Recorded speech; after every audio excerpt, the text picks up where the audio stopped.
पैसे वाला लेकिन शराब का रसिया है। बताओ सुख कहां से आएगा? बेटियां पिटती रही, रहती रही, पिटती रही, रहती रही, लेकिन बाप की दहलीज पे जब भी बेटी आई ना, उसने कभी बाप से ये नहीं कहा अब्बा तूने कैसे घर डाला। आंसू पोंछ लेती बाप के घर से पहले पहले। बाप पूछता बेटी क्या हाल है, मुस्कुरा के कहती है अब्बा तेरा शुक्र है, बड़ा अच्छा घर दिया है तूने। उसे पता है अगर मैंने कह दिया बाबा मुझे रोज गालियों के बाद रोटी मिलती है, रोज तानों के बाद रोटी मिलती है ना, ये कभी चैन से सो नहीं पाएगा, ये कभी चैन से सो नहीं पाएगा। अल्लाह अकबर, वो जानती है चैन से सो भी कैसे सकता है। उसे पता है जब मैं जवान हुई थी और इसको फिक्र हुई थी मेरी शादी की, तो मैंने इसकी आंखों में आंसू देखे। ये कीमती जहेज ना ला करके मुनासिब दामों का जहेज लेकर के आया, लेकिन मेरा चेहरा उतरा हुआ देखता था, मैं मुस्कुरा देती थी। बाप था समझ जाता था बेटी का दिल छोटा हो रहा है, लेकिन मुस्कुरा के कहता था बेटी दुख ना करना, इतना दूंगा जिंदगी भर ऐश करेगी। ये पूरी जिंदगी लगाता रहा, इसने मेहनतें करके जहेज दिया, हजार हसरतों मेहनतों लगने के बाद मुझे इज्जत से इसने रुखसत किया था। अगर आज इसे पता चल गया कि जिस घर में इसने डाला है मेरे घर के उस घर के अंदर मेरा सुख जा चुका है, चैन खत्म हो चुका है, तो ये बाप चैन से सो नहीं पाएगा। इसलिए मेरी गुजारिश है ए बापो तुमसे भी कहना चाहता हूं, जब भी देखा करो कि रिश्ता करना है पैसे वाला ना देख, अगर देखना है खुदा वाला देखा करो, मुस्तफा वाला देखा करो। और तुम भी एमए पास ना देखो, बीए पास ना देखो, अगर बेटी ढूंढनी हो दीनदार देखा करो। ये पूछो कुरान आता है कि नहीं,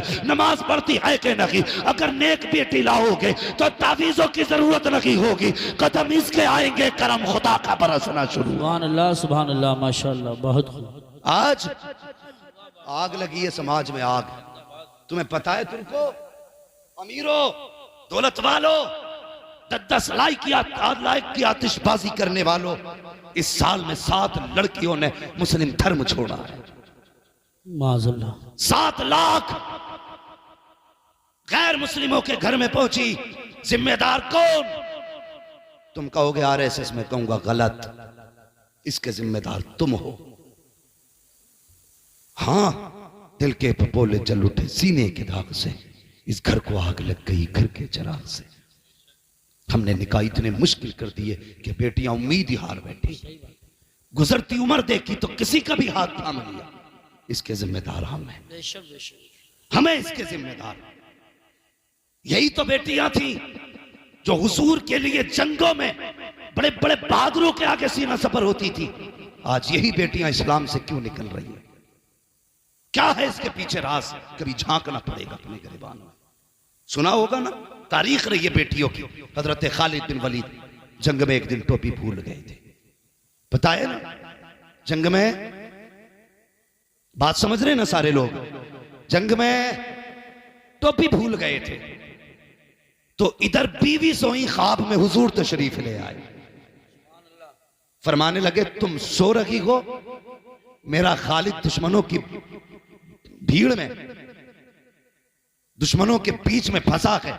गालिबन ये ख्वाब हजरत अबू बैदा इब्न जर्राह ने देखा कि तुम सो रहे हो, मेरा खालिद दुश्मनों की भीड़ में है। आंख खुली, जल्दी से दस्ता तैयार किया, फौरन खालिद बिन वलीद की मदद के लिए भेजा। इधर बीवी ने निगाह डाली, देखा टोपी रखी हुई है। कहते ये टोपी तो कभी खालिद छोड़ते नहीं है, आज कैसे रह गई? जल्दी जल्दी टोपी उठाई है, दिल की धड़कनें तेज थी। अल्लाह मेरे खालिद की खैर करना, आज बिना टोपी के गए हैं जंग में, दुश्मनों के बीच में खालिद घिरे हैं। इधर अबू बैदा बिन जर्राह का दस्ता, उधर बीवी के हाथ में टोपी। आप नकाब पहन के तेजी से घोड़ा तोड़ा रखी थी। देखा दस्ते ने जाता हुआ, ये खातून कौन है? अबू बैदा ने कहा पकड़ो इस सवार को, देखो तो सही ये कौन जा रहा है। लोग दौड़ करके गए। हजरत खालिद बिन वलीद की बीवी ने कहा ठहर जाना, मेरे करीब मत आना, मैं कोई और नहीं बल्कि खालिद बिन वलीद की बीवी हूँ। कहा कहाँ जा रही हो? कहा खालिद अपनी टोपी भूल गए हैं, वो देने जा रही हूँ। ये लोगों ने कहा था हमें दे दो, हम पहुंचा देंगे।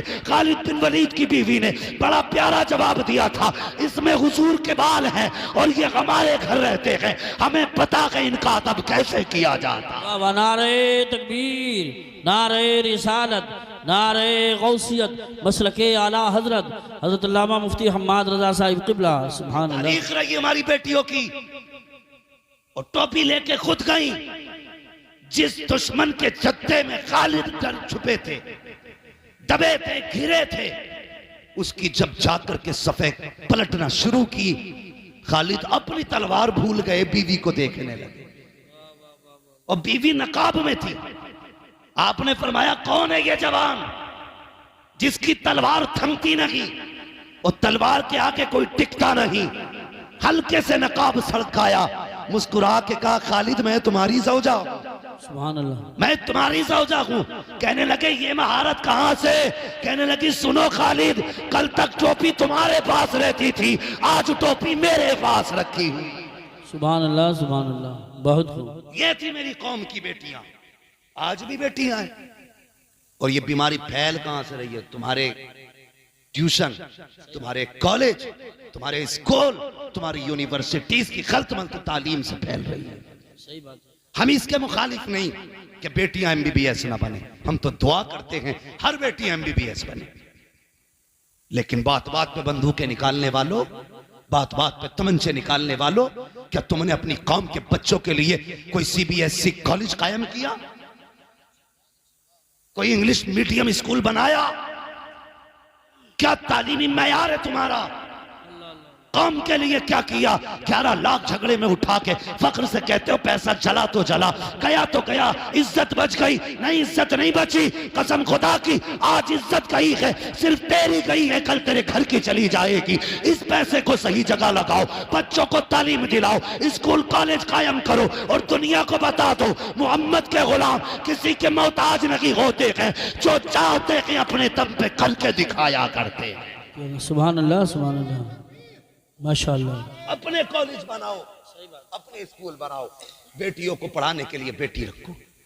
हाँ, अगर कोई कह देता है ना तुम्हारी बेटी फला के साथ थी, कहता चुप कर, मेरी बेटी पे दाग लगा रहा है, मेरी बेटी की तो तस्वीर नहीं छूटती हाथ से, किसी से कह भी नहीं सकते फला जगह देखा है।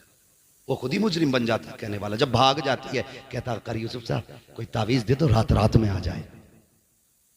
रात रात में लौटा के ला रहा है। राना अबरार साहब कोई तस्बीह बता दो कि बेटी आंख खुले तो सुबह खाट पे बैठी हो। तेरे 22 साल की गलतियों पे एक तावीज पर्दा डालेगा? तेरी 22 साल की गलतियों पे तस्बीह पर्दे डाल लेगी?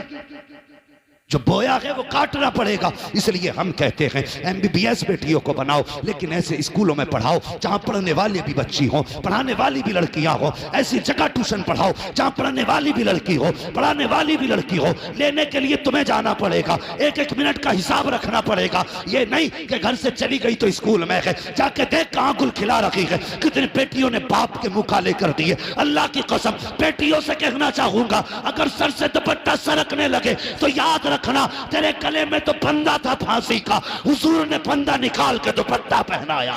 वाह वाह वाह, सुभान अल्लाह, सुभान अल्लाह, बहुत खूब, बहुत। हुजूर ने फंदा निकाल के दुपट्टा पहनाया। आज ये दुपट्टा उतरने लगे तो याद रखना तुझे तो जीने कहीं हक नहीं था। हुजूर आए तो तुझे जिंदगी मिली है, हुजूर आए तो जिंदगी मिली है। उन नौजवानों तुमसे भी गुजारिश है, कई सारी बातें एक हंगामे महशर हो तो भूलूं उसको, सैकड़ों बातों का रह रह के ख्याल आता है। मेरे हिसाब से वक्त पूरा हो चुका है, लेकिन बात एक और कह जाऊं। लोग कहते हैं बच्चे गाली बड़े बकरे, घर के हालात बेहतर करो, बच्चे खुद ब खुद सुधर जाएंगे। घर के हालात अच्छे करो, बच्चे खुद ब खुद सुधर जाएंगे।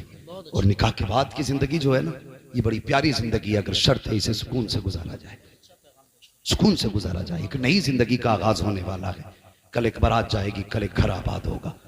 हाँ, मगर याद रखना दुल्हन की वीडियो मत बनने देना। मैं घर वालों से गुजारिश करूंगा, किसी वीडियो मेकर के जरिए दुल्हन की वीडियो मत बनने देना। हालात ये हैं, हालात ये हैं, हालात ये हैं। दूल्हा बाद में देखता है, कैमरे वाला पहले देख लेता है।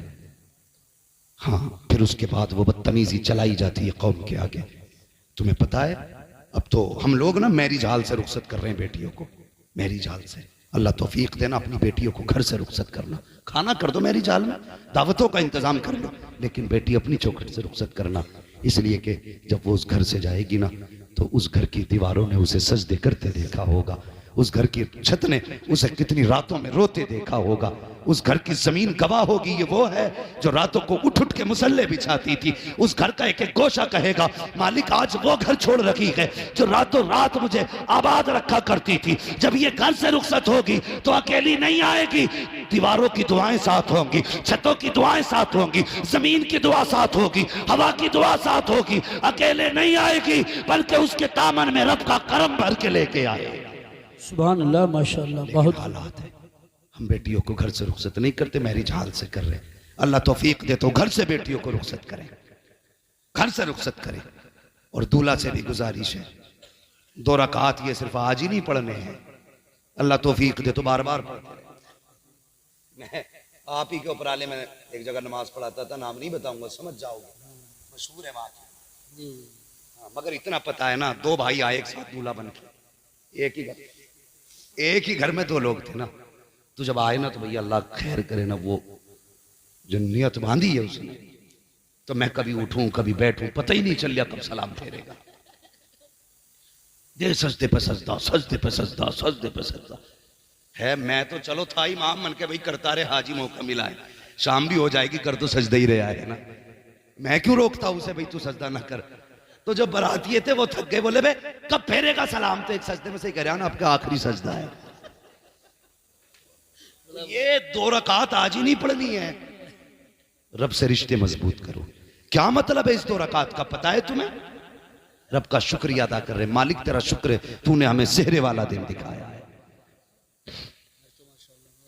हाँ, तूने हमें सेहरे वाला दिन दिखाया है, तूने खुशियां दी हैं। जिस दिन का माँ को इंतजार था वो दिन आ गया, जिस दिन का बाप को इंतजार था वो दिन आ गया, जिस दिन का खानदान को इंतजार था आज वो दिन आ गया। कर यार सजदा, और ये सजदा भूल ना जाना। कल जब बीवी आ जाए घर में अगर तंगदस्ती दिखाई दे, उसका दुपट्टा बिछा, कहना यार अब तेरे महबूब की उम्मत की बेटी लेकर के आया हूँ, इसके नसीब से रोजी दे दे। मेरा ईमान कहता है हाथ नीचे बाद में आएंगे, रिस्क पहले दे दिया जाए।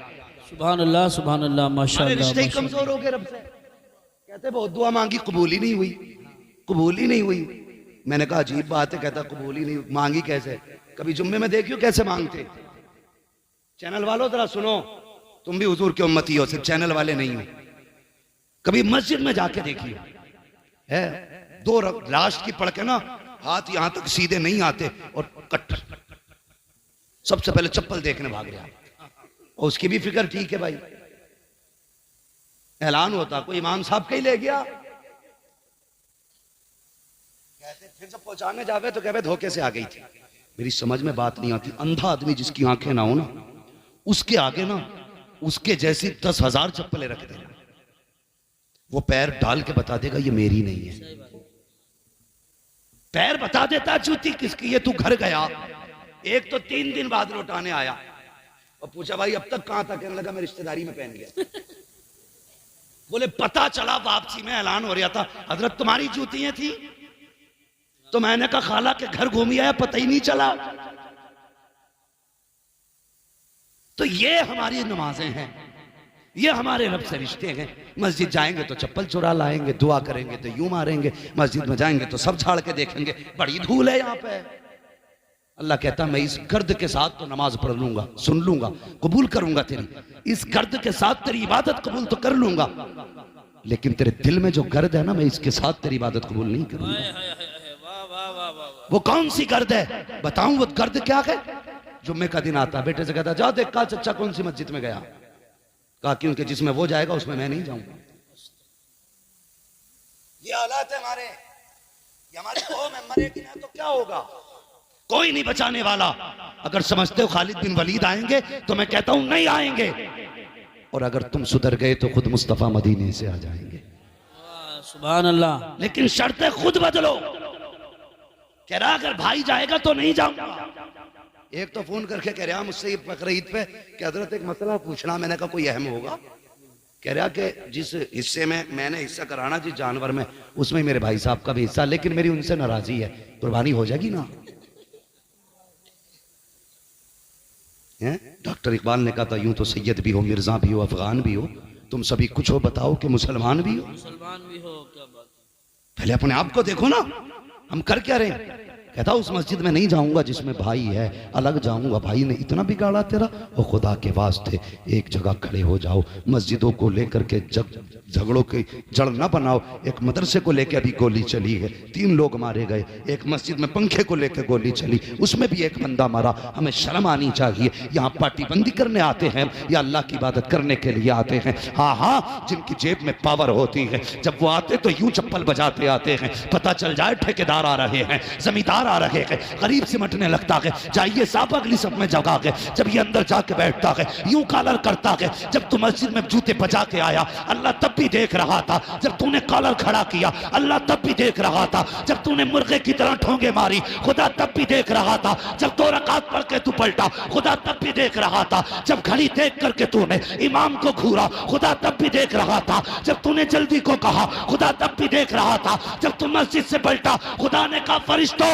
इससे जरा पूछो तो सही, ये नमाज पढ़ने आया था या मुझे डराने के लिए आया था, अपनी पावर दिखाने आया था? इससे कहो अगर ये बचना चाहता है तो घमंड खत्म करे, तकब्बुर खत्म करे और यहाँ के नीचे बैठे। खुदा की कसम ये झगड़े की जगह नहीं, ये वो है जिसके बारे में कहते हैं एक ही सब में खड़े हो गए। मैं मुंह तो यार ना कोई बंदा रहा ना कोई बंदा रहा। नारे तकबीर, नारे रिसालत, नारे गौसियत, मसलके आला हजरत फैज़ान ख्वाजा गरीब नवाज, फैज़ान इबादी हज़रत अल्लामा मुफ्ती हम्माद रज़ा साहिब क़िबला। सुभान।